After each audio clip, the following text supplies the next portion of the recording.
सृष्टि के आरंभ से समूचे ब्रह्मांड और प्राणी मात्र के हृदय में एक सात्विक और दिव्य धार हूं। मैं ओंकार हूं। क्षत्रिय राजा कार्तवीर्य, रावण, कुंभकर्ण और विभीषण की तपस्या से उद्विग्न देवराज इंद्र देवताओं को प्रताड़ित करते हैं। शिवाज्ञा न होने के कारण ब्रह्मदेव देवताओं और नारद की जिज्ञासा का शमन न करके इंद्र को स्वर्ग की गाय कामधेनु ऋषि जमदग्नि को दान में देने के वचन का स्मरण करवाते हैं। और मांगो पुत्र, जो मांगोगे वही मिलेगा। पिताश्री, मेरे तीनों अग्रज भाइयों का भाव आपकी अवज्ञा करना उतना नहीं था जितना पुत्र होकर मां की हत्या करने का साहस जुटा पाना था। इन्हें पुनः जीवित कर दें पिताश्री। तो ये साहस तुमने कैसे किया? पिताश्री, आपकी आज्ञा से पूर्व मेरे मन में इन सब की मुक्ति का भाव उठा था। मुक्ति का? हाँ पिताश्री, मैं जानता था मेरी माता ने अक्षम्य अपराध किया है और मेरे तीनों भाइयों ने आपकी आज्ञा का पालन न करके अपना भावी जीवन पापमय कर दिया है। मृत्यु के अतिरिक्त संसार का कोई भी प्रायश्चित इन्हें मुक्ति प्रदान नहीं कर सकता। राम। हाँ पिताश्री, अपराध तथा पाप भावनाओं को लेकर ये अपना भावी जीवन कष्टपूर्ण बना लेते, किंतु अब आपकी तप शक्ति से जब इन्हें नव जीवन प्रदान होगा तब उसमें इनके पापों का कहीं भी स्थान नहीं होगा। मुझे तुम पर गर्व है राम। मेरी इच्छा है कि तुम अपने लिए भी कुछ मांगो। पिताश्री, यदि आप प्रसन्न हैं तो मुझे ऐसा वरदान दें जिससे मैं युद्ध भूमि में अजय योद्धा के रूप में प्रसिद्ध हो जाऊं। मेरा सामना करने वाला कोई न हो। इसके साथ ही मैं तुम्हें दीर्घायु का वरदान भी देता हूं। हे भोलेनाथ, यदि आपके प्रति मेरी भक्ति सच्ची है और यदि आप सचमुच मुझ पर कृपालु हैं, तो मुझे अपने पुत्र की इच्छा पूर्ण करने की शक्ति प्रदान करें।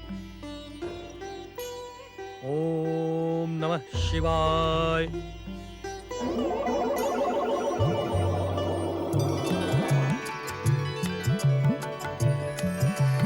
ओम नमः शिवाय।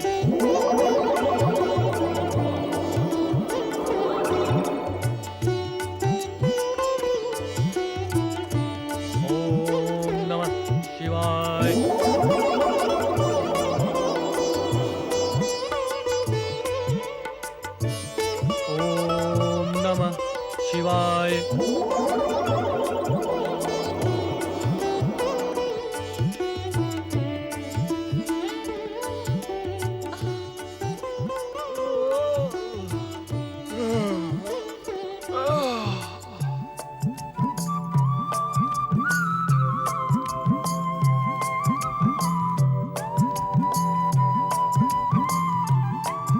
पुत्र राम, हमें ऐसे में नींद आ गई थी, तुमने हमें जगाया क्यों नहीं?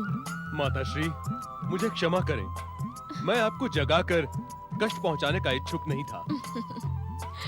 पिताश्री, यज्ञ का कार्य आरंभ करें। चलिए। ओम नमः शिवाय। ओम नमः शिवाय। ओम त्र्यंबकेश्वराय नमः। शिव लीला की विचित्रता का उद्देश्य सदा लोकहित और जन कल्याण होता है, किंतु प्रारंभ में शिवलीला अनंत सागर के समान गहरी दिखाई पड़ती है, जिसे मापना विलक्षण बुद्धि वालों के लिए भी असंभव है। किंतु जो कठिन परिस्थितियों का सामना करते हुए दृढ़ निश्चय के साथ आगे बढ़ते हैं, उन्हें शिव कृपा अवश्य प्राप्त होती है। ऐसी ही कृपा प्राप्त करने के लिए रावण, कुंभकर्ण और विभीषण अभी तक ब्रह्मदेव की कठोर तपस्या में तन मन से संलग्न है। ब्रह्मणे नमः। ओम ब्रह्मणे नमः। ओम ब्रह्मणे नमः। ओम ब्रह्मणे नमः। ओम ब्रह्मणे नमः। ओम ब्रह्मणे नमः। ओम ब्रह्मणे नमः। ओम ब्रह्मणे नमः। ओम ब्रह्मणे नमः। ओम ब्रह्मणे नमः। ओम ब्रह्मणे नमः। ओम ब्रह्मणे नमः। ओम ब्रह्मणे नमः। ब्रह्मदेव, आपकी तपस्या करने से पूर्व हम नहीं जानते थे कि आप इतने निष्ठुर तथा हृदयहीन हैं। दिन के पश्चात दिन, मास के पश्चात मास तथा वर्ष के पश्चात वर्ष बीतते जा रहे हैं, किंतु आप हमारी आराधना पर मौन हैं। श्रेष्ठ, तपस्या में उद्विग्नता तथा क्रोध का कोई स्थान नहीं होता। यह मेरा क्रोध नहीं है अनुज विभीषण, यह मेरा क्रोध नहीं है।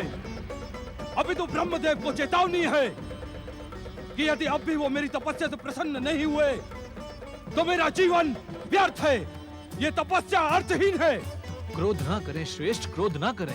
क्रोध ना करूं तो और क्या करूं अनुज, और क्या करूं? मेरे ही कारण तुम और मध्यम भयानक कष्ट भुगत रहे हैं। आपको सफलता के सर्वोच्च शिखर पर पहुंचाने के लिए ये कष्ट तो साधारण है श्रेष्ठ। नहीं मध्यम नहीं, अब रावण और अधिक प्रतीक्षा नहीं कर सकता। मैं इस क्षण अपना मस्तक काटकर अग्नि में समर्पित करता हूँ। नहीं भ्राता, नहीं श्रेष्ठ। ये आपने क्या कर दिया? ये आपने क्या कर दिया श्रेष्ठ? मध्य भ्राता कुंभकर्ण, हम अनाथ हो गए, हम अनाथ हो गए। आपके बिना हमारा ये जीवन व्यर्थ है, व्यर्थ है श्रेष्ठ, व्यर्थ है।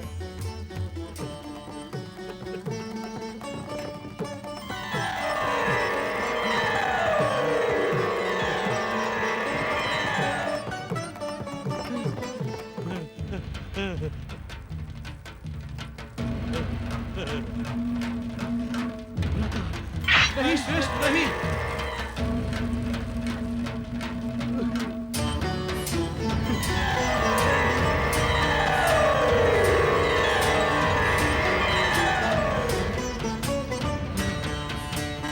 मुझे पुनः जीवन देने की कृपा ना करें ब्रह्मदेव, ना करें।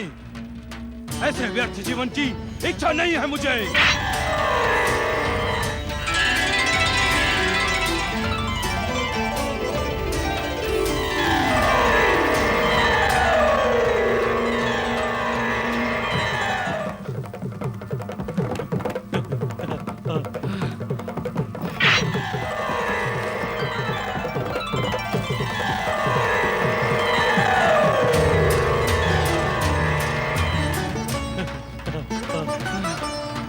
नहीं श्रेष्ठ, नहीं।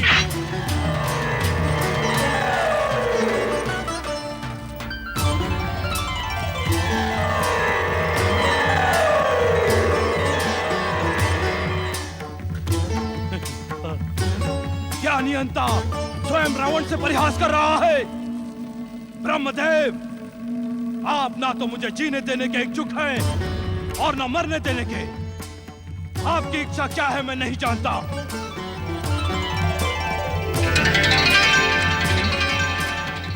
किंतु इस व्यर्थ जीवन को जीने की मेरी इच्छा नहीं है। रुक जाओ रावण। प्रणाम परमपिता। तुम्हारा जीवन स्वयं नष्ट हो जाने भर के लिए नहीं है। परमपिता, मेरे पितामह आपके मानस पुत्र हैं। इस पर भी हमारी तपस्या की इतनी कठोर और लंबी परीक्षा क्यों ली? वह श्रवण पौलत से रावण, तपस्या जितनी लंबी तथा कठोर होगी, वरदान भी उतना भव्य मिलेगा। हम तुम तीनों को इच्छित वरदान देंगे, मांगो। हमारे श्रेष्ठ भ्राता रावण को अतुल्य शक्ति, विश्व विजय तथा इच्छानुसार रूप परिवर्तन का वरदान दे परमपिता। तुम तीनों भाइयों के अद्भुत प्रेम को देखकर हम प्रसन्न हुए, किंतु वरदान की भी एक मर्यादा होती है। मर्यादा? किस मर्यादा का पाठ पढ़ा रहे हैं आप? सत्य क्यों नहीं कहते कि हमारी शक्ति से भयभीत देवताओं ने ही वरदान के स्थान पर मर्यादा का पाठ पढ़ाने का परामर्श दिया है। उत्तेजित न हो बस। आप उत्तेजित करने वाली बात करेंगे तो रावण क्या अपना मस्तक झुकाकर खड़ा रहेगा? शास्त्रों में इस नीति ज्ञान का स्पष्ट उल्लेखन है कि जो जिस भाषा में बात करे उसे उसी भाषा में उत्तर देना उचित है। वरदान के स्थान पर आप यदि देवताओं को निर्भय करने के लिए हमें मर्यादा का पाठ देंगे तो हमारा क्रोध उचित है ब्रह्मदेव। हम इस सत्य से अनिर्भय की नहीं महापंडित रावण कि वेद और शास्त्रों का ज्ञान तुमने कंठस्थ कर रखा है, किंतु जिस मर्यादा का उल्लेख मैं कर रहा हूं उसका विस्तार से वर्णन उन्हीं वेद शास्त्रों में है। क्षमा श्रेष्ठ, परमपिता किस मर्यादा का उल्लेख कर रहे हैं, ये धैर्य से सुन तो लें। कहे ब्रह्मदेव कहे। अनुज विभीषण के कहने पर मैं आपसे मर्यादा की यह शिक्षा भी प्राप्त कर लूंगा, किंतु इतना अवश्य स्मरण रखें कि आपसे वरदान प्राप्त करना हमारा अधिकार है। यदि भीरू देवताओं के कुचक्र में फंसकर आपने हमारे इच्छित वरदान के साथ खिलवाड़ किया तो इसका परिणाम आपकी सृष्टि के हित में नहीं होगा। मैं अपनी तपाग्नि प्रज्वलित कर स्वयं को और आपकी सृष्टि को भस्म कर दूंगा। रावण!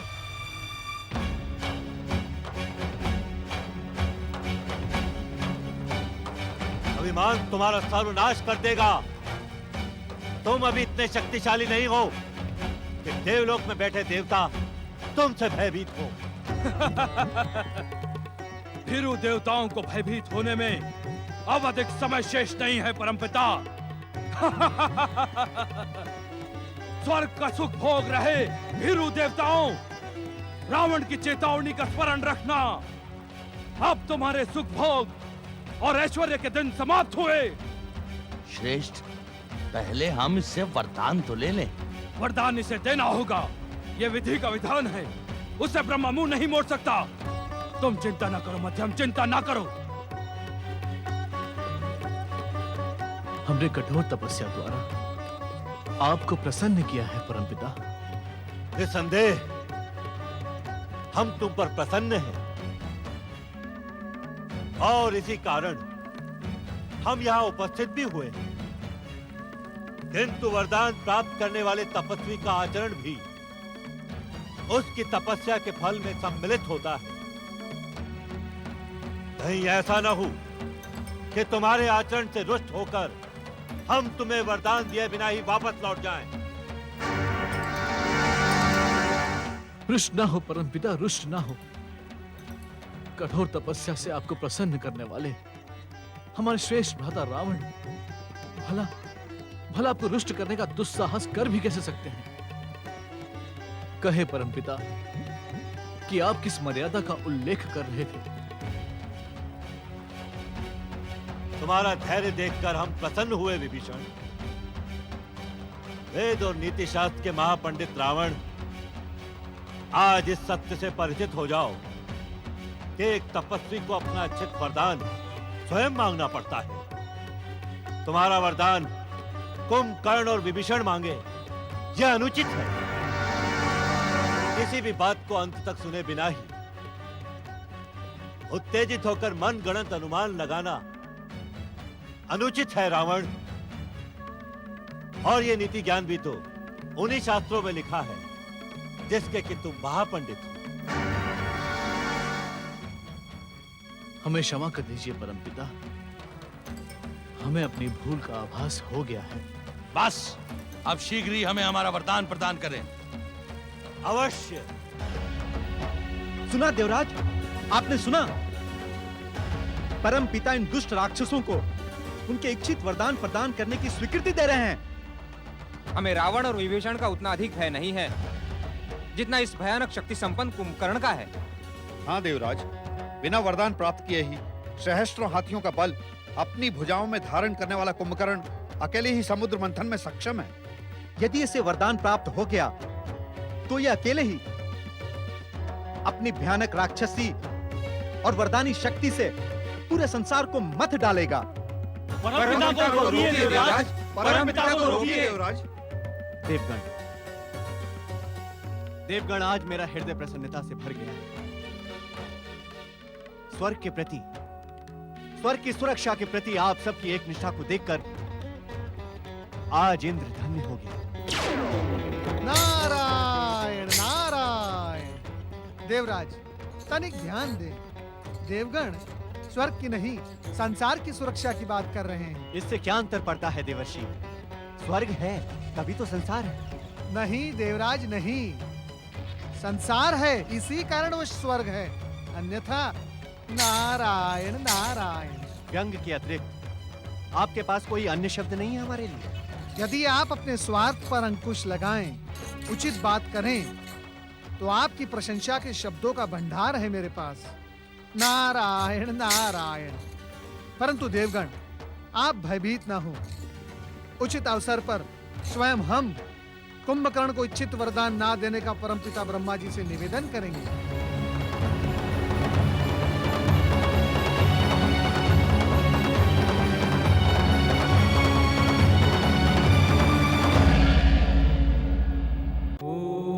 मैं ओंकार हूं, जो प्राणी प्रकृति, जीव, आत्मा और परमात्मा के सत्य को जानते हैं, वो ये भी जानते हैं कि मैं ही संपूर्ण सृष्टि का मूलाधार हूं। मैं ओंकार हूं। ये देख विचलित नारद को भोलेनाथ सांत्वना प्रदान करते हैं।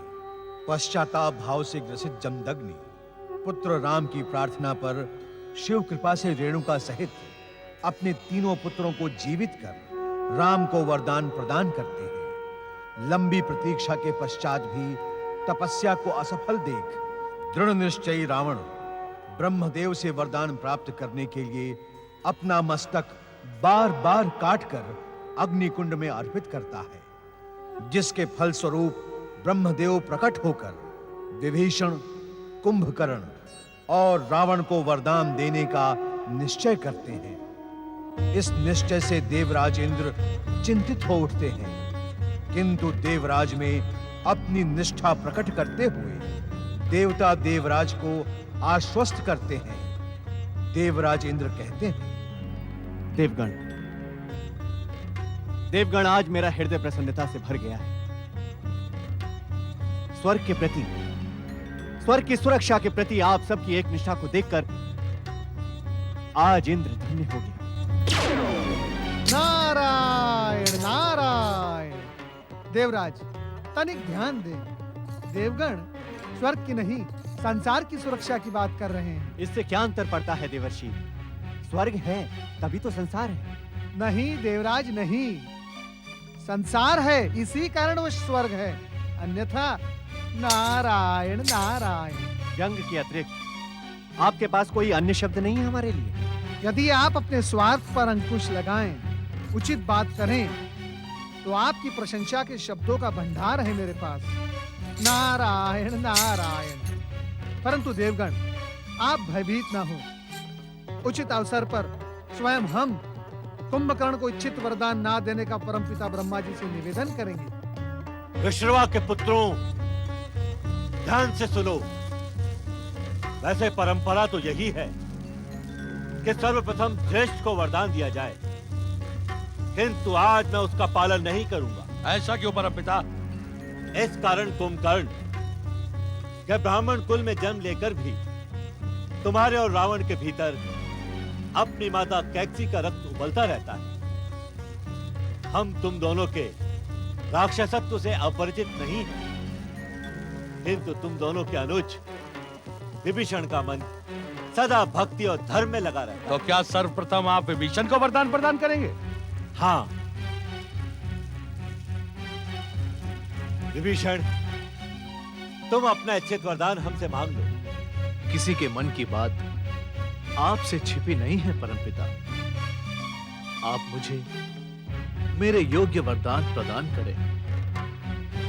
ये सुनकर हम और भी प्रसन्न हुए विभीषण। सुनो विभीषण, आज के पश्चात भयानक से भयानक विपत्ति आने पर भी तुम अधर्म के मार्ग पर नहीं जाओगे। बिना शिक्षा प्राप्त किए ही संसार का समस्त ज्ञान तुम्हें प्राप्त हो जाएगा।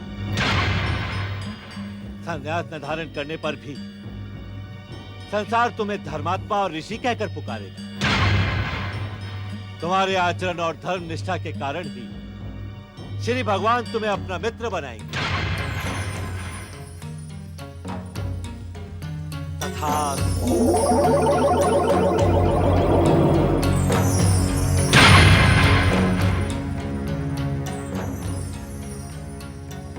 मुझे मेरा इच्छित वरदान प्रदान कर आपने मुझे धन्य कर दिया है परमपिता, धन्य कर दिया है।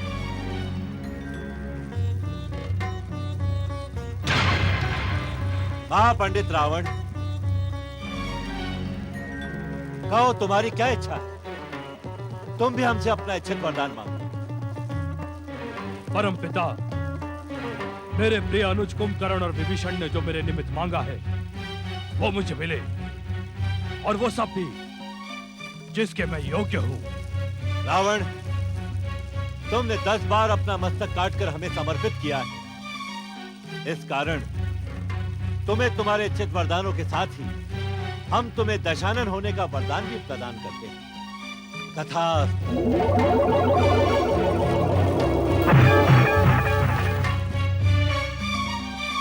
आपने इच्छित वरदान प्रदान कर मुझे धन्य कर दिया परमपिता, आपको शत शत प्रणाम। दशानन रावण, तुम्हारे समान शक्तिशाली ब्राह्मण न तो आज तक जन्मा है और न ही भविष्य में उत्पन्न होगा। किंतु किंतु क्या परमपिता? किंतु अपने शरीर में बह रहे माता कैक्सी के दैत्य रक्त को उत्तेजित न होने देना और अपने भीतर उबलने वाली राक्षसी वृत्तियों पर अंकुश लगाना, अन्यथा हमारा वरदान तुम्हारी रक्षा न कर सकेगा। जो आज्ञा परमपिता। विशाल शरीर के स्वामी बाहुबली कुंभकर्ण, अब तुम अपनी इच्छा करो। परमपिता को रोके देवर्षि, परमपिता को रोके। तनिक विचार करे परमपिता, रुके परमपिता, आप उसे वरदान ना दें।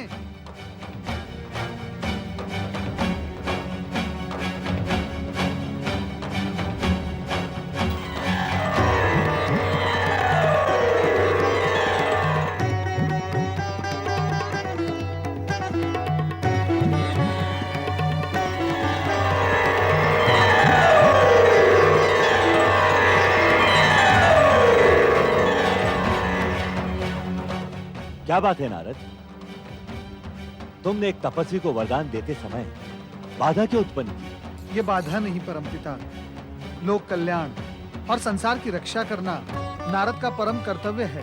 अर्थात इस संसार का कोई भी रहस्य आपसे छिपा हुआ नहीं है परमपिता। भयानक शक्तियों से संपन्न कुंभकर्ण ने तीनों लोकों में बिना वरदान प्राप्त किए ही उत्पात मचा रखा है। हाँ परमपिता, एक बार भूख से व्यथित होकर ये दुष्ट स्वर की 7 अप्सराओं को खा गया था। इतना ही नहीं परमपिता, इसने स्वर्ग के 10 सेवकों को अपना निवाला बना डाला। ये अब तक कितने मनुष्य और पशुओं को पचा गया है, ये कहना असंभव है परमपिता। इसे वरदान ना दे परमपिता, अन्यथा अनर्थ हो जाएगा। ये तीनों लोगों को खा जाएगा। परमपिता, आप इसे वरदान में सांसारिक मोह प्रदान करें।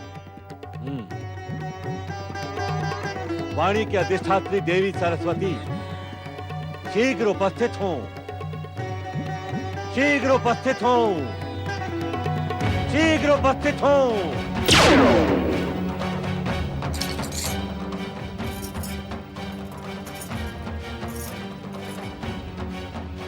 कहे स्वामी, मुझे क्यों स्मरण किया? वाणी की अधिष्ठात्री देवी सरस्वती, मैं इस समय अपने कर्तव्य के धर्म संकट में फंस गया हूं। यदि आप सहायता करें तब इस विशाल शरीर के स्वामी भयंकर कुंभकर्ण से तीनों लोगों की रक्षा होगी। सहायता नहीं स्वामी, आप आज्ञा करें। आपकी आज्ञा का पालन करना तो मेरा धर्म है। देवी सरस्वती, आप उस भयंकर राक्षस कुंभकर्ण की वाणी पर अंकुश लगाकर देवताओं और देवर्षि नारद के मनोकूल शब्दों का उच्चारण कराएं। जो आ गया स्वामी।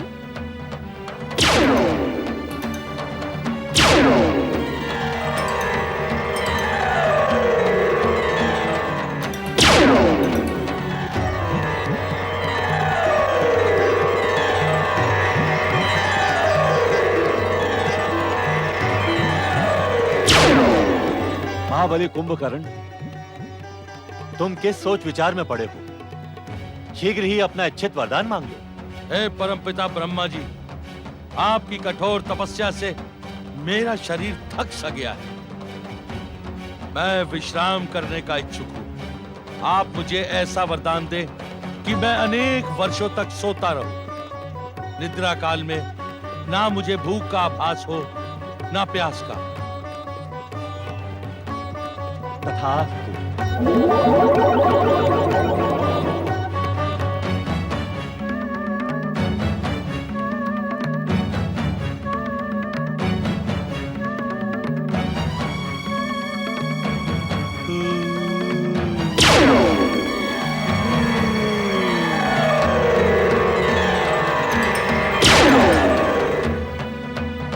विश्रवा के धर्मज्ञ और पराक्रमी पुत्रों, सुनो। जब तक तुम तीनों के मध्य स्नेह, प्रेम तथा मित्रता रहेगी, तब तक संसार की कोई भी शक्ति तुम्हें परास्त नहीं कर सकेगी। तुम सबका कल्याण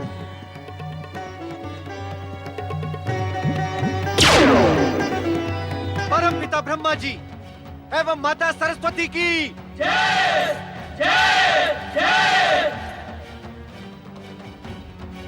कुंभकर्ण, अरे तेरी मति मारी गई है क्या?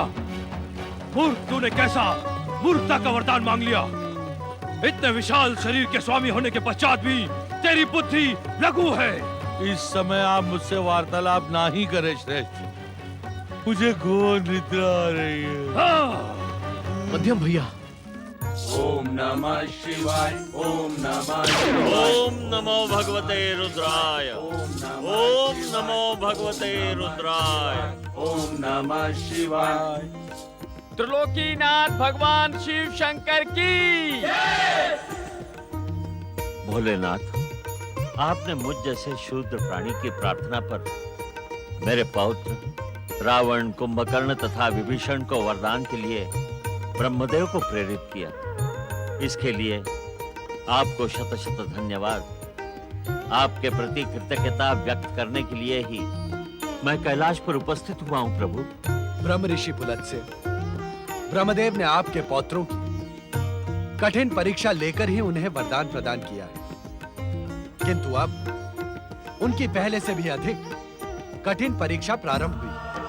मैं कुछ समझा नहीं भोलेनाथ। ब्रह्म ऋषि पुलत्स्य, रावण, कुंभकर्ण तथा विभीषण ने जिन दायित्वों को प्राप्त कर लिया है, उनका निर्वाह करना अत्यंत कठिन है। स्वयं ब्रह्मदेव ने रावण को सावधान किया था कि वो अपनी दैत्य वृत्तियों को नियंत्रण में रखे, अन्यथा उसका जीवन संकट में पड़ जाएगा। विश्वास रखे भोलेनाथ। मैं समय समय पर रावण को सत्कर्म, सदाचार तथा संयम पर चलने की प्रेरणा प्रदान करने के साथ ही आपके आदेश का स्मरण भी करवाता रहूंगा। अब मुझे आज्ञा दे भोलेनाथ। प्रणाम। नारायण नारायण। हम जानते हैं नारद कि तुम्हारी जिज्ञासा ने आकार लेना प्रारंभ कर दिया है।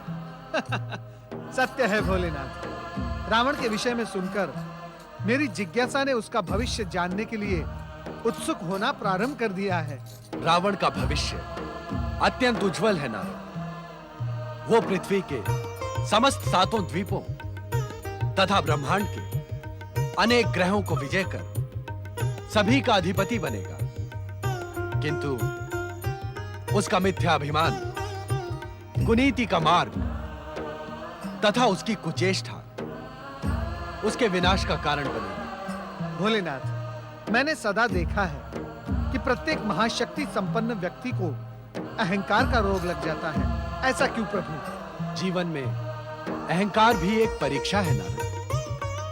अर्थात जो व्यक्ति अपनी भक्ति, तपस्या तथा आराधना से महाशक्ति की कृपा प्राप्त कर लेता है, तो स्वयं विधाता अहंकार बनकर उसकी परीक्षा लेता है।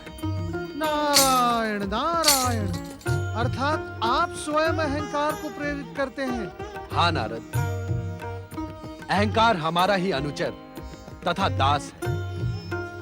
हम ही अहंकार को अपने भक्तों की परीक्षा लेने के लिए प्रेरित करते हैं। ये आप क्या कह रहे हैं भोलेनाथ?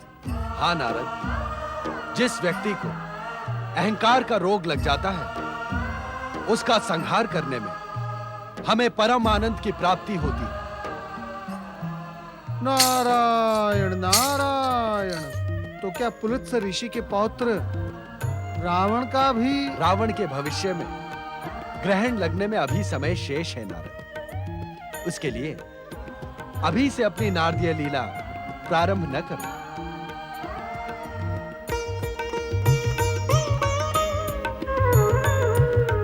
ओम नमः शिवाय।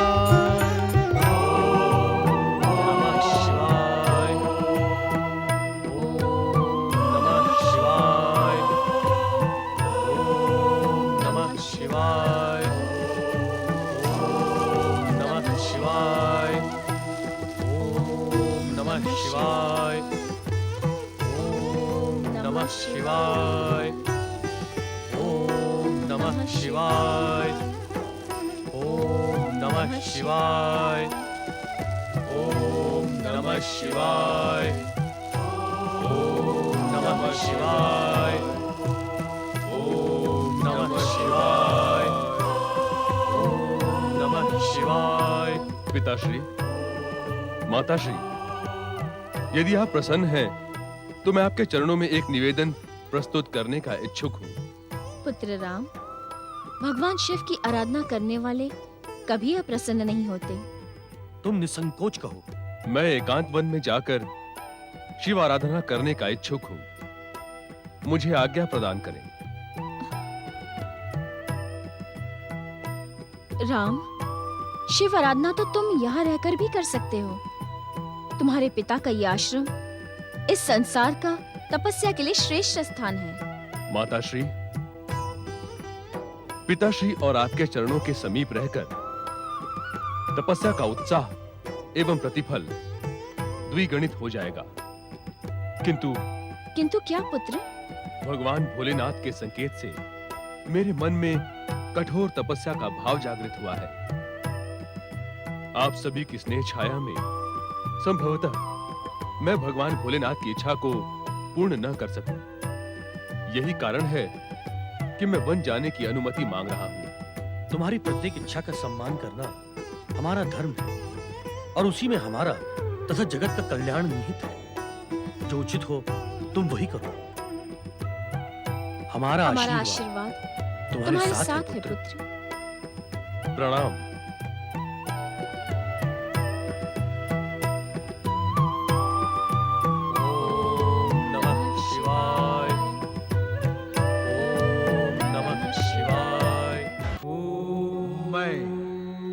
ओंकार हूं, जो प्राणी, प्रकृति, जीव, आत्मा और परमात्मा के सत्य को जानते हैं, वो ये भी जानते हैं कि मैं ही संपूर्ण सृष्टि का मूलाधार हूं।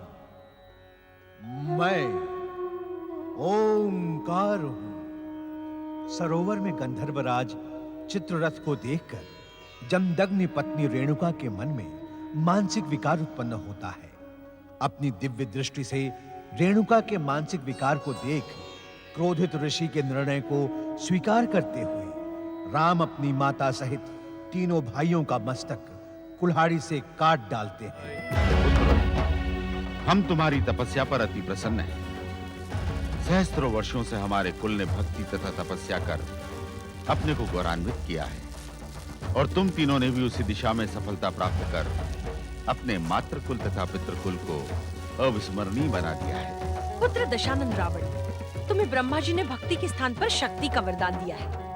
भविष्य में तुम्हारी क्या योजना है? निसंदेह माता, मुझे शक्ति का ही वरदान प्राप्त हुआ है। अब आपका पुत्र इस संसार का सबसे शक्तिशाली पुरुष है। अब दशानन रावण अपनी महान शक्ति से इस संसार का एक छत्र सम्राट बनेगा तथा पृथ्वीलोक वासियों को अपने चरणों में झुकाएगा। नहीं पुत्र नहीं, ये तुम क्या कह रहे हो? तुमने ब्राह्मण कुल में जन्म लिया है। ब्राह्मणों का कार्य तो जन कल्याण का है, समाज को अपने चरणों में झुकाने अथवा सम्राट बनने का नहीं। पुत्र रावण, तुम्हारा जन्म ब्राह्मण बनकर जगत कल्याण में अपना शरीर सुखाने के लिए नहीं हुआ है। अभी तो तुम्हारी शिराओं में मेरा दैत्य रक्त बह रहा है। दशानन बनकर तुम सर्वश्रेष्ठ राक्षस बन गए। अब अपनी महान शक्ति का प्रयोग मानवों और देवताओं से श्रेष्ठ बनने के लिए करो। मेरा मार्गदर्शन करें माता, वही होगा जो आप चाहेंगी।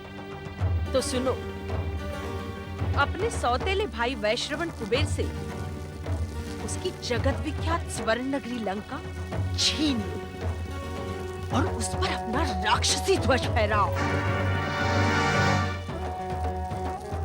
सभी कोई सुनो, वरदानी दशानन रावण अपनी वरदानी शक्ति से सर्वप्रथम एक विशाल राक्षसी सेना एकत्रित कर स्वर्णद्वीप लंका पर अपना अधिकार करेगा और वहीं से विश्व विजय का प्रारंभ होगा। नहीं रावण नहीं, ऐसा घोर पाप न करना। कुबेर तुम्हारा भाई है। भाई? यह कहां का न्याय है पिताश्री कि एक भाई सोने की लंका का राजा बनकर रहे और दूसरा भाई इस तरह? रावण, अब आपका कुछ भी कहना व्यर्थ है पिताश्री, क्योंकि मैंने घोषणा कर दी है, अब लंका ही हमारी राजधानी होगी। रावण पुत्र, तुमने कठिन तपस्या से महान कीर्ति अर्जित की है और महान व्यक्तियों को सदा मोह मद माया लोभ काम क्रोध और अभिमान से बचना चाहिए। तुम अपनी शक्ति के अभिमान में अपने भाई पर आक्रमण कर ऐसा घृणित कार्य न करना। यही तुम्हारे पितामह का आदेश और इच्छा है। आपने ये बताने में अधिक विलंब कर दिया पिताश्री, क्योंकि रावण निर्णय ले चुका है। अपने निर्णय को स्थगित करो रावण। संसार के स्वामी कैलाशपति भगवान शिव की यही इच्छा है। संसार के स्वामी भगवान शिव? मुझे ये महाशक्ति का वरदान आपके शिव ने नहीं दिया पिताश्री। यही कारण है कि उन्हें मुझे आदेश देने का कोई अधिकार नहीं। रावण, चलो अनुजों, हम अपना विश्व विजय अभियान प्रारंभ करें। किंतु श्रेष्ठ, क्या ये अभियान पिताश्री तथा पितामह का अनादर करके प्रारंभ होगा? अनुज विभीषण, ये अभियान तो मेरी घोषणा से ही प्रारंभ हो गया है। इनके आदर निरादर की मुझे तनिक भी चिंता नहीं।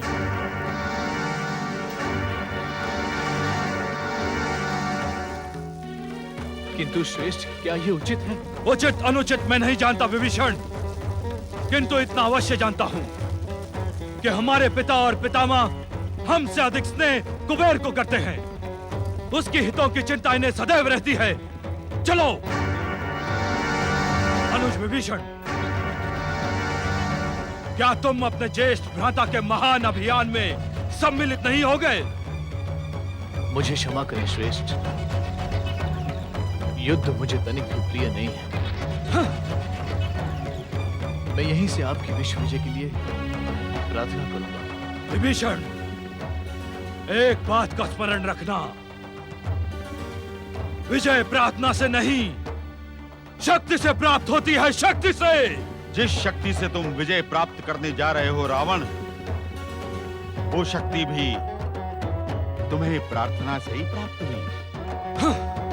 ऋषिवर, इस वरदान से पहले भी मेरा रावण सर्वशक्तिमान था। कुंभकर्ण, कुंभकर्ण, तुम्हारी क्या इच्छा है मध्यम? युद्ध की तो तीव्र इच्छा है ज्येष्ठ भ्राता श्री, और सुना है कुबेर की नगरी के यक्षों का मांस भी स्वादिष्ट होता है। किंतु नींद से मेरा चित्त बोझिल हो रहा है। कुंभकर्ण, तुमने ब्रह्मा से ऐसा मूर्खतापूर्ण वरदान मांगकर अपना सर्वनाश कर लिया है। अब क्या रावण अकेला ही विश्व विजय अभियान पर निकलेगा? जयेश की शक्ति के सम्मुख ऐसे 10 विश्व भी आकर खड़े हो जाएं, तो भी विजय जयेश की ही होगी। और हाँ जयेश भ्राताश्री, यदि अभियान में कोई कठिनता आए तो अवश्य मुझे जगा देना। मध्यम भैया, आप चिंता न करें माता, विजय आपके पुत्र दशानंद रावण की होगी। विश्व विजयी भव।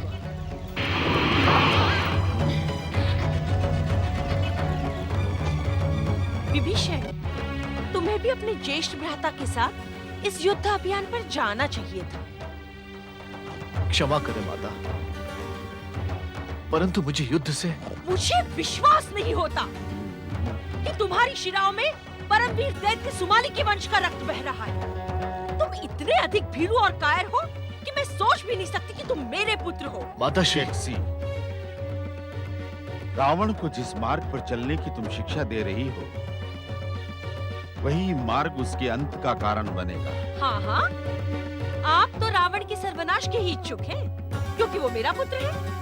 कुबेर के विषय में आप ऐसे शब्द कभी नहीं कहेंगे। कैक्सी, अब तक तो ये सत्य केवल मैं ही जानती थी कि आप कुबेर और रावण में भेद करते हैं, किंतु अब तो रावण भी जान गया है। धर्म की ऊंची ऊंची बातें करने वाले ऋषिवर, तनिक सोची कि भविष्य आपको क्या कहेगा। कैक्सी, रावण के वरदान के अभिमान से तुम बहुत कटु हो गई हो। सत्य सदा कड़वा ही होता है ऋषिवर।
तपस्वी,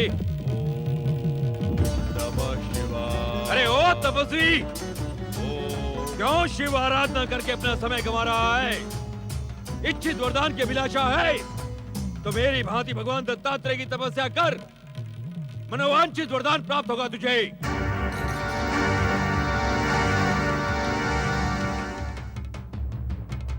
ओम नमः शिवाय, ओम नमः शिवाय। पृथ्वी के सबसे शक्तिशाली कार्तवीर की अवहेलना कर इस दुष्ट ने अपनी मृत्यु को आमंत्रित किया है। सैनिकों, देख क्या रहे हो?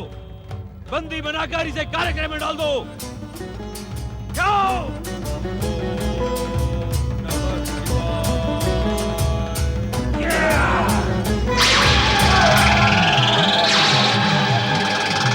वीरों की भांति भयभीत होकर भागो नहीं।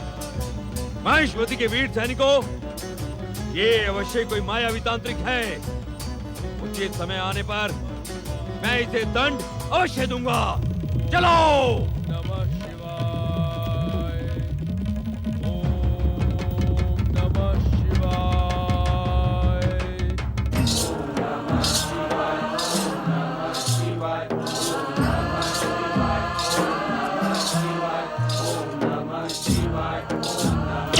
हर हर महादेव, हर हर महादेव, हर हर महादेव।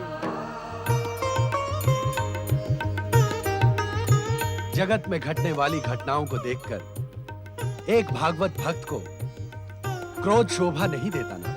भोलेनाथ, उस दुष्ट अहंकारी कार्तवीर ने मेरे सम्मुख श्री हरि विष्णु के अंशावतार को अपशब्द कहने का दुस्साहस किया। मैं तो उसी समय उसे श्राप देने के लिए उत्तेजित हो रहा था भोलेनाथ, किंतु क्या देवर्षि? जमदग्नि और राम का धैर्य देखकर मैं शांत रह गया। हम जानते हैं नारद, कार्तवीर्य का कुकृत्य देखकर तुम्हारे मन में रोष और आशंकाएं जन्म ले रही हैं। अन्याय तथा अत्याचार को शांति से सह लेना क्या उचित है भोलेनाथ? अनुचित है नारद, किंतु जिन घटनाओं का भविष्य हमें ज्ञात है, उनके लिए क्रोध कर अपनी साधना को खंडित करना भी तो अनुचित है।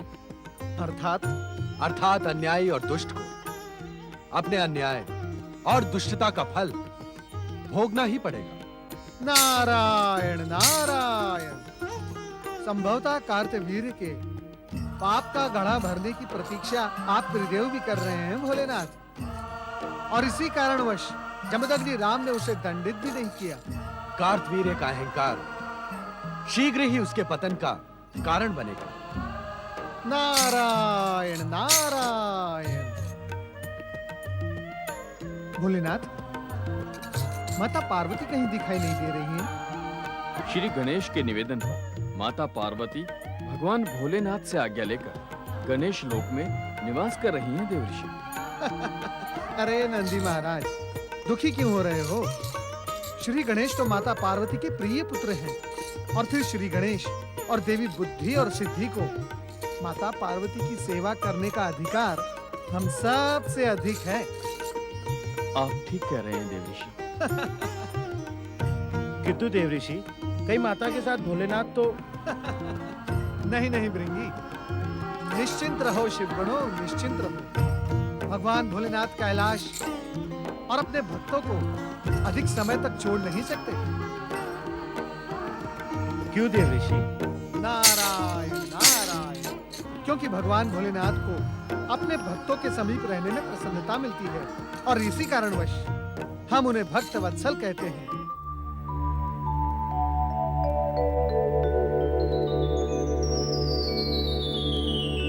राक्षस संस्कृति के उद्धारक दशानन रावण की, वरदानी योद्धा परमवीर दशानन रावण की, वरदानी वीर दशानन रावण की। कुबेर, लंका हम राक्षसों की पवित्र भूमि है, इसका तुम अविलंब त्याग कर दो।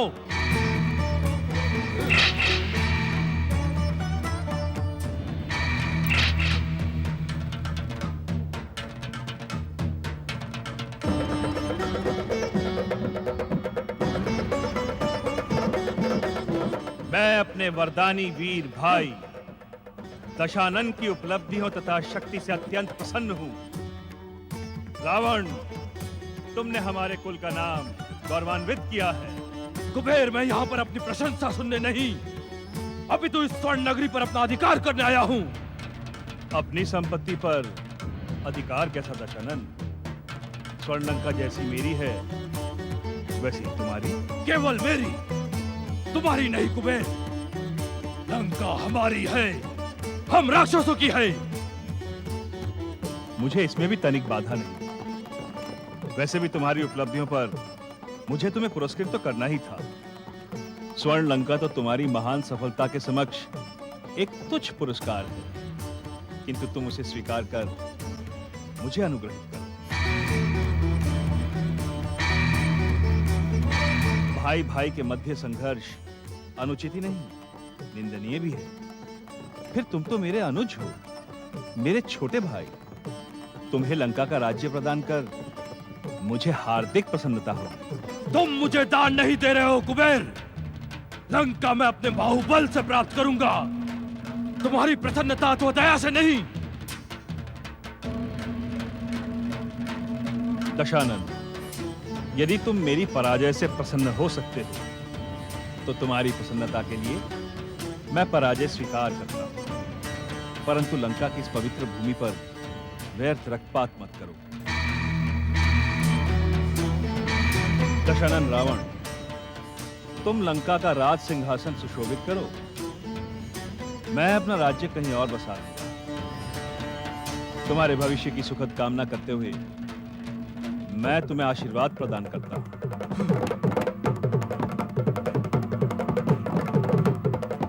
शीघ्र आसन ग्रहण करो।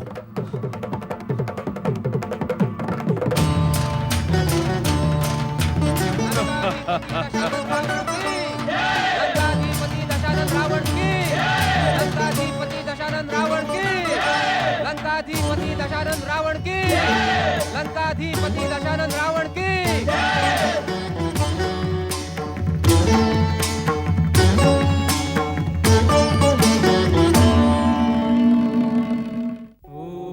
मैं ओंकार हूं, परम पिता की सत्ता को सर्वोपरि मानकर प्राणियों को श्रेष्ठ मानने वालों के लिए मैं उपहार हूं, अन्यथा भीषण प्रहार हूं।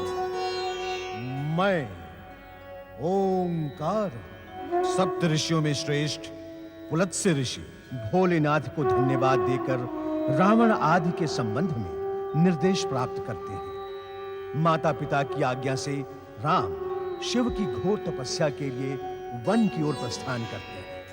पितामह पुलत्स्य पिता विश्रवा की उपेक्षा कर रावण अपनी माता केकसी की प्रेरणा पर विश्व विजयी अभियान के लिए कुबेर की लंका नगरी की ओर प्रस्थान करता है। अहंकारी कार्तवीर के सम्मुख राम का धैर्य देखकर प्रसन्न भोलेनाथ नारद की उद्विग्नता का शमन करते हैं। परमवीर रावण की उपलब्धियों की प्रशंसा करते हुए लंकापति कुबेर स्वयं ही स्वर्ण लंका रावण को पुरस्कार में प्रदान करते हैं। अपने छोटे भाई रावण की उपलब्धियों पर प्रसन्न कुबेर लंका का त्याग कर पुष्पक विमान द्वारा उत्तर दिशा की ओर चले जा रहे थे। नारायण नारायण, क्या स्वर्णपुरी लंका को त्याग कर जा रहे हो कुबेर? प्रणाम देवर्षि नारद, कई लंबे समय से आपसे भेंट नहीं हुई। यह सत्य है कि मैं लंका का त्याग करके आ रहा हूं। क्या भविष्य तुम्हें भीरू कहकर नहीं पुकारेगा? भीरू कहें तो मैं सह लूंगा देवर्षि, किंतु भाई का शत्रु कहेंगे तो मैं पिता और पितामह को क्या मुंह दिखाऊंगा? नारायण नारायण, आप तो सत्य और न्याय के मार्ग पर चलने वालों के शुभचिंतक हैं देवर्षि। मैंने स्वयं सहर्ष स्वर्ण लंका रावण को प्रदान की, क्योंकि मैं व्यर्थ रक्तपात के विरुद्ध हूं। यदि शिव कृपा रही तो मैं पुनः किसी राज्य का अधिपति बन जाऊंगा। कुबेर, तुम्हारे विचारों में सत्य, आचरण में सदाचार और कर्म में जन कल्याण स्पष्ट दिखाई पड़ रहा है। तुम्हारे जैसा व्यक्ति भगवान भोलेनाथ की कृपा से अछूता रह ही नहीं सकता। मेरी शुभकामनाएं तुम्हारे साथ है। इस समय जगत को तुम्हारे जैसे व्यक्ति की अत्यधिक आवश्यकता है। नारायण नारायण।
हर महादेव, हर हर महादेव, हर हर महादेव। श्री हरि विष्णु के अवतार राम को ऐसी कठिन तपस्या करने की क्या आवश्यकता? तुम्हारी इच्छा मात्र से तुम्हें सब कुछ प्राप्त हो सकता है। भोलेनाथ, आपके कथन पर मैं अपने आप को अवतारी मान लेता हूं, परंतु क्या एक अवतारी अपनी मां का वध कर सकता है? मैंने एक क्षम्य अपराध किया है भोलेनाथ। उस कलंक से तुम मुक्त हो गए हो राम। आपकी कृपा से मैं उस कलंक से मुक्त अवश्य हो गया हूं, किंतु दुष्कृत्य तो दुष्कृत्य ही होता है। भविष्य मुझे मातृहंता कहने में संकोच नहीं करेगा। कोई निर्बुद्धि ही तुम्हें मातृहंता कहने का दुस्साहस करेगा राम, क्योंकि मातृ हत्या के पीछे तुम्हारा उद्देश्य उसे दंडित करना नहीं था, अपितु उसे उसके पापों से मुक्ति प्रदान करना था। भोलेनाथ, हाँ राम, इस संसार में जन्मा कोई भी व्यक्ति माता के ऋण से मुक्त नहीं हो सकता, किंतु तुम पहले तथा संभवतः अंतिम व्यक्ति हो जो माता के ऋण से मुक्त हो गए। आज तक तो मां ही पुत्र को जीवन प्रदान करती थी, किंतु तुमने अपनी माता को नवजीवन प्रदान किया है।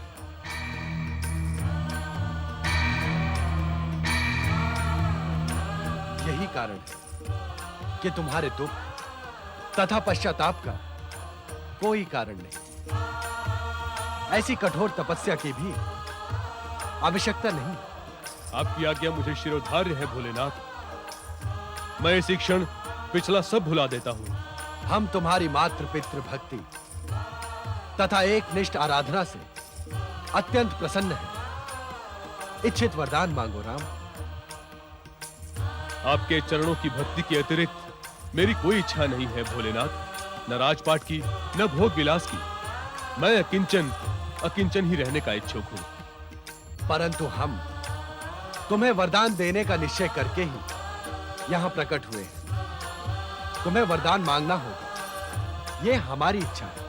तो जिस योग्य आप मुझे समझते हैं वैसा ही वरदान प्रदान करें, जिससे मैं धर्म की रक्षा और मानवता की सेवा कर सकूं।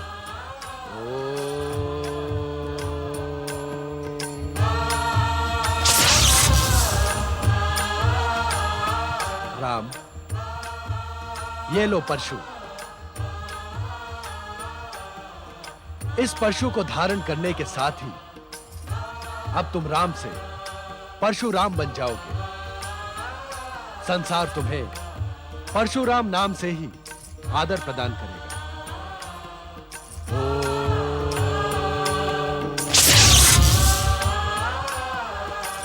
परशुराम स्वयं हमारे द्वारा निर्मित इस पिनाक धनुष का तुम इच्छा अनुसार प्रयोग कर सकते हो। तुम्हारा कल्याण।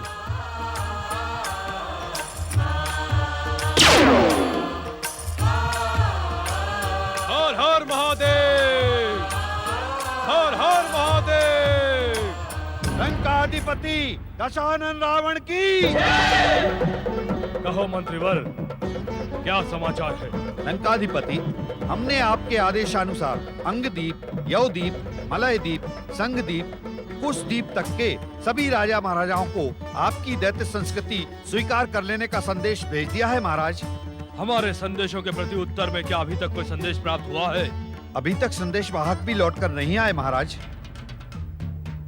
क्षमा लंकाधिपति, क्षमा मांगने की आवश्यकता नहीं है मामा कंपन। आप निसंकोच कहें। मुझे तो विश्वास ही नहीं होता कि संदेश मात्र से ये राजा महाराजा हमारी दास्ता तथा दैत्य संस्कृति स्वीकार कर लेंगे। ऐसी स्थिति में हमारा क्या करना उचित होगा मामा कंपन? दशानन, यदि हम इनमें से किसी एक शक्तिशाली राजा को पराजित कर उसे आपकी दास्ता तथा अपनी दैत्य संस्कृति स्वीकार करने के लिए विवश कर दें, तो अन्य राजा महाराजा भयभीत होकर हमारी ओर स्वतः झुक जाएंगे। मैं आपसे पूरी तरह सहमत हूं मामा कंपन। अब रावण अपने विश्व विजय के लिए और अधिक प्रतीक्षा नहीं कर सकता।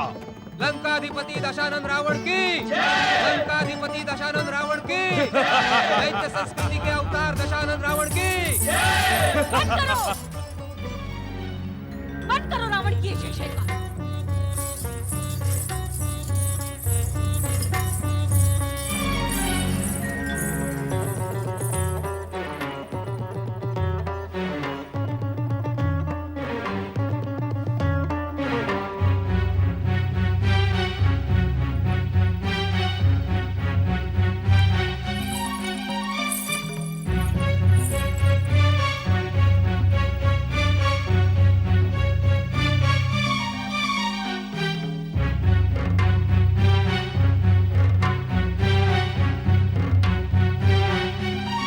माता, आपके क्रोध का कारण मेरी समझ में नहीं आया।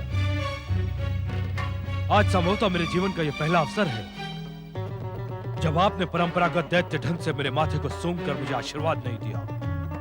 मैं यहाँ तुम्हें आशीर्वाद देने नहीं आई हूँ दशानन। अभी तो ये पूछने आई हूँ कि क्या बाहुबलियों का किसी वस्तु को दान में प्राप्त करना योग्य है? क्या तुमने इस स्वर्ण लंका को कुबेर से दान में प्राप्त किया है? क्या एक दैत्य होते हुए भी तुम युद्ध से भयभीत हो गए? माता, यदि ऐसा है तो अपनी विश्व विजय की महत्वाकांक्षा के साथ साथ दैत्य संस्कृति का ढिंढोरा पीटना छोड़ दो और अपने पिता के आश्रम में जाकर साधु बन जाओ।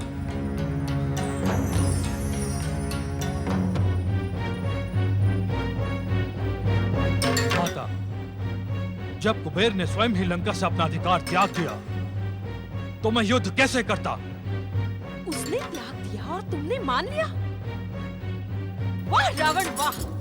मुझे विश्वास नहीं होता कि तुम्हारी शिराओं में मेरा रक्त प्रवाहित हो रहा है। माता, ये आप क्या कह रही हैं?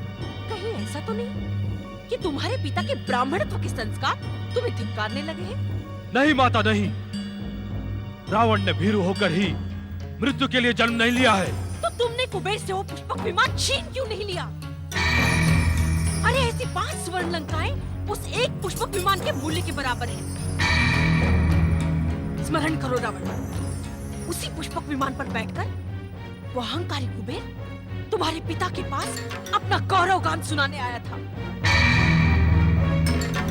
ये सत्य है रावण कि जिस भूमि पर तुमने अपना अधिकार जमाया है उसकी सबसे बहुमूल्य संपत्ति है पुष्पक विमान,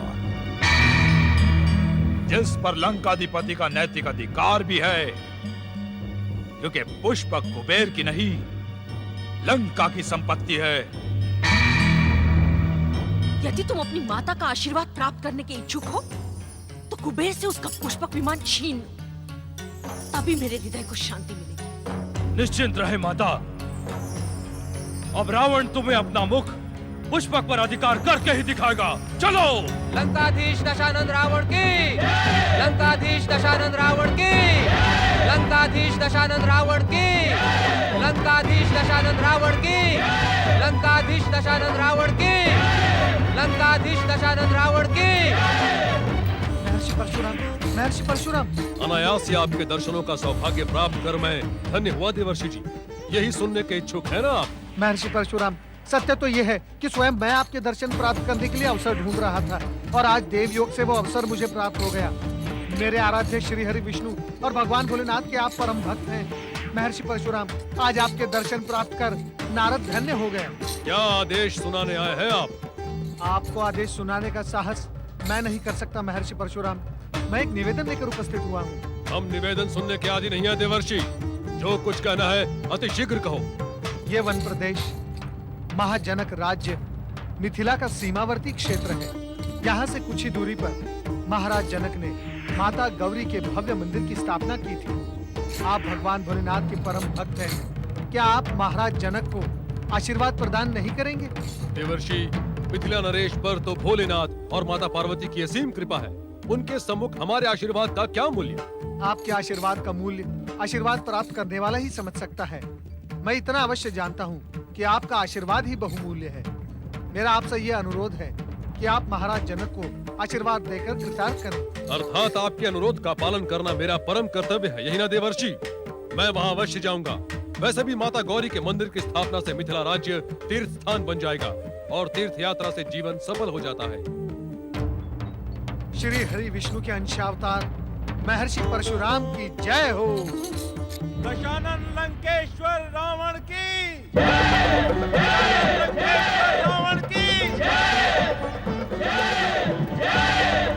दशानन लंकेश्वर रावण की दशानन लंकेश्वर रावण की। अलकापुरी के इस नए क्षेत्र में हमारी पहली प्राथमिकता है हमारी प्रजा को अन्न, जल, किसी भी प्रकार की असुविधा ना हो। माता लक्ष्मी की असीम कृपा से हमें धन का किसी प्रकार का अभाव नहीं है। हमारी प्रजा को भी हर सुविधा उपलब्ध होना आवश्यक है। महाराज, प्रजा की संतुष्टि के समाचार हमें प्रतिदिन प्राप्त हो रहे हैं। राज्य कर्मचारी हर क्षेत्र में जाकर वहां की जन असुविधाओं का समाधान कर रहे हैं। लंकेश्वर महाबली महाराज रावण की लंकेश्वर महाबली महाराज रावण की। अलकापुरी के अधिपति महाराज धन कुबेर की। महामंत्री मणिभद्र, ये जय जयकार के स्वर कैसे? महाराज, क्षमा प्रार्थी हूँ, किंतु रावण पर की गई आपकी उदारता नए संकट के रूप में सामने आ गई है। अपनी बात स्पष्ट करो मणिभद्र। महाराज, दशानन रावण ने अपनी विशाल असुर सेना के साथ अलकापुरी पर आक्रमण कर दिया है। परमपिता ब्रह्मा से प्राप्त वरदानी शक्ति ने रावण को दंड बना दिया है। वो हमारे उपहार और उपकार का अनुचित अर्थ लगा रहा है। हाँ महाराज, रावण को उसके इस दुस्साहस का उचित दंड देना ही होगा। और कूटनीति की भाषा में कहूं तो राजा का उद्दंडता से उपस्थित हुए किसी भी व्यक्ति पर उपकार करना उचित नहीं। मणिभद्र, मुझे आपसे कूटनीति का पाठ पढ़ने की आवश्यकता नहीं है, क्योंकि मुझे कूटनीति से अधिक भोलेनाथ की भक्ति पर विश्वास है। और एक भक्त का सबसे पहला कर्तव्य होता है कि वो किसी को ठेस न पहुंचाए। समाज की रक्षा के लिए मूल्यवान से मूल्यवान वस्तु का त्याग करें। किंतु रावण का आसुरी तत्व आपके इस त्याग का अनुचित अर्थ लगा रहा है महाराज। ओम नमः शिवाय।